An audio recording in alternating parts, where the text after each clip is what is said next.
Cuando una persona realiza un hecho que nos causa rechazo social, exigimos de inmediato una sanción, pero sancionar por ese solo hecho no es tan fácil. Para que una conducta merezca ser sancionada en el derecho penal, debe estar prohibida en la ley. Además que la misma haya puesto en peligro efectivo o vulnerado un bien jurídico protegido. Si no se presenta esta situación, estaremos ante una conducta reprochable, pero no sancionable penalmente.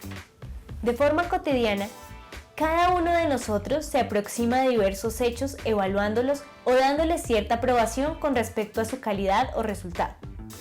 Por ejemplo, valoramos de forma apreciativa nuestras notas en la universidad, nos alegramos de correr un poco más rápido que lo habitual, calificamos como bueno nuestro rendimiento en alguna actividad, desaprobamos la teoría o técnica de enseñanza de un docente en clase. Todos estos son juicios de valor en nuestra escala personal que nos permiten apreciar hechos o situaciones diarias.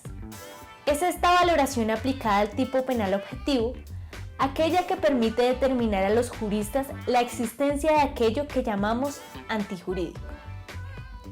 Raúl Plasencia Villanueva afirma que lo antijurídico se entiende como la realización del tipo penal objetivo con una carga valorativa. En este sentido, existen muchas preguntas que surgen alrededor de este tema. Por ejemplo, si el derecho penal es simplemente valorativo o si la labor de los jueces de la rama penal gira en torno a resolver conflictos derivados de toda clase. Cuando hablamos de derecho penal y sistema punitivo, nos abordan imágenes frecuentemente relacionadas con un juicio que termina en sanciones como la cárcel o el pago de algún monto derivado del proceso. Sin embargo, debemos ahondar aún más en el contenido del derecho penal, ya que este se encuentra lleno de diversos factores que no tenemos en cuenta frecuentemente. La labor del derecho penal se deriva de la sanción de comportamientos lesivos en casos específicos. ¿Podría un juez fallar sobre un caso en el que alguien quita del plato de su hermano menor algo de comida, valorando de forma negativa este comportamiento? De alguna manera, la persona que quita del plato de su hermano menor algo de comida le causa cierto daño, que resultará en su tristeza o enojo, y que se puede valorar como un comportamiento dentro de los parámetros de la cordialidad un tanto abusivos. Entonces se valora negativamente, se determina como desvalor. Pero debemos analizar otras situaciones que hacen posible la intervención de un juez en Colombia. Veamos. En Colombia, los delitos deben cumplir con ciertas características definitorias para existir como tales. Estas son las categorías de típicos, antijurídicos y culpables.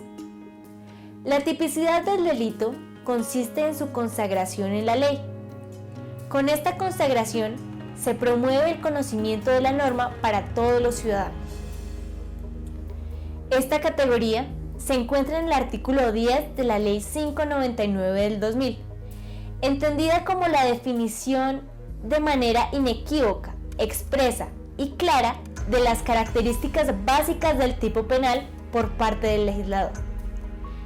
Esta es la llamada tipicidad objetiva.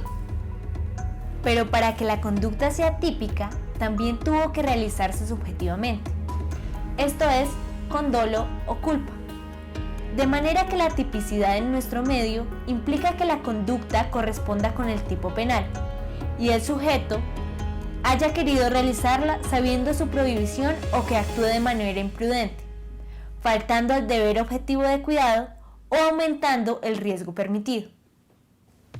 Por otro lado, la antijuricidad, definida en el Código Penal, establece que para que una conducta típica sea punible, requiere que lesione o ponga efectivamente en peligro, sin justa causa, el bien jurídicamente tutelado por la ley penal. Es importante mencionar que la estructura de típico, antijurídico y culpable de los delitos se hace en torno a la protección de bienes jurídicos como la vida, el patrimonio, la seguridad, que son el pilar central del derecho penal, dentro de un Estado social de derecho como el establecido en Colombia. Es por esto que la antijuridicidad se da en dos sentidos. El primero, que es meramente formal, que ocurre por la interpretación misma del tipo objetivo, ya que si se encuentra tipificado, se supone que es antijurídica la conducta. Según la literatura, se da ese presupuesto al entender las acciones ilícitas como antijurídicas. Pero encontramos también un aspecto material dentro de la antijuridicidad, que corresponde al grado de ataque, lesión, peligro al que se ha expuesto el bien jurídico. La jurisprudencia en Colombia, en especial la de la Corte Suprema, ha establecido que la antijuridicidad toma parte y se particulariza en el desvalor del acto, en la afectación real o puesta en peligro de un bien jurídicamente tutelado. Importa entonces la verificación de un daño o peligro a los intereses vitales de la colectividad o del individuo. Al adentrarnos en este aspecto material de la conducta, debemos incluir nuevos conceptos a nuestra cápsula como el de lesividad. En sentencia del año 2005, la Corte Suprema de Justicia estableció que además del desvalor de la conducta, concurre el desvalor del resultado, con el fin de reconocer el impacto en el bien jurídico al exponerlo efectivamente en peligro de lesión o al dañarlo efectivamente. En lo anterior consiste la llamada antijuridicidad material.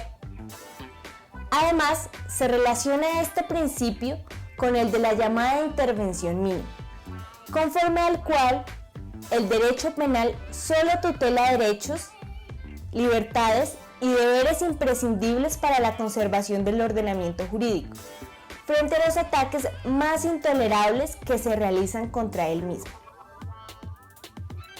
Según esto, el derecho penal es respetuoso y garante de la libertad de los ciudadanos, por lo cual solo ha de intervenir en casos de especial gravedad y relevancia, ante bienes jurídicos importantes y cuando los demás medios de control resultan inútiles para prevenir o solucionar los conflictos.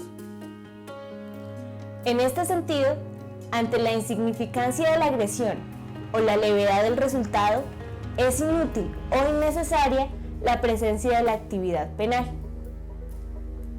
En consistencia con nuestras preguntas sobre si es posible que la labor del derecho penal se derive de la sanción de comportamientos lesivos en casos específicos, y si podría un juez fallar sobre un caso en el que alguien quita del plato de su hermano menor algo de comida, valorando de forma negativa este comportamiento, podríamos mencionar lo siguiente.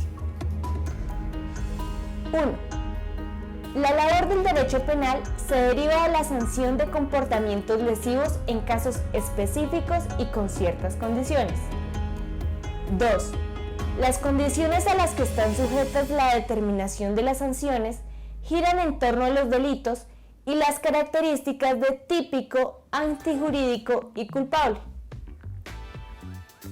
En consecuencia, aunque se aborden casos específicos, es la generalidad consagrada en el tipo la que permite fallar en derecho a los jueces. 4. De lo contrario, al no seguir los parámetros de tipicidad, antijuridicidad y culpabilidad, la discrecionalidad de los jueces en sus fallos sería absoluta, inconsistente con la labor del derecho penal. 5. La importancia de la antijuridicidad material comprende la realización de los fines de un Estado social de derecho. En consecuencia, es importante determinar si se causa un daño, una lesión o se pone en peligro un bien jurídico. 6. Una conducta que ni siquiera pone en peligro efectivo el bien jurídico no merece pena. Imponer pena sin la existencia de un daño real o potencial es una medida arbitraria e injusta. 7.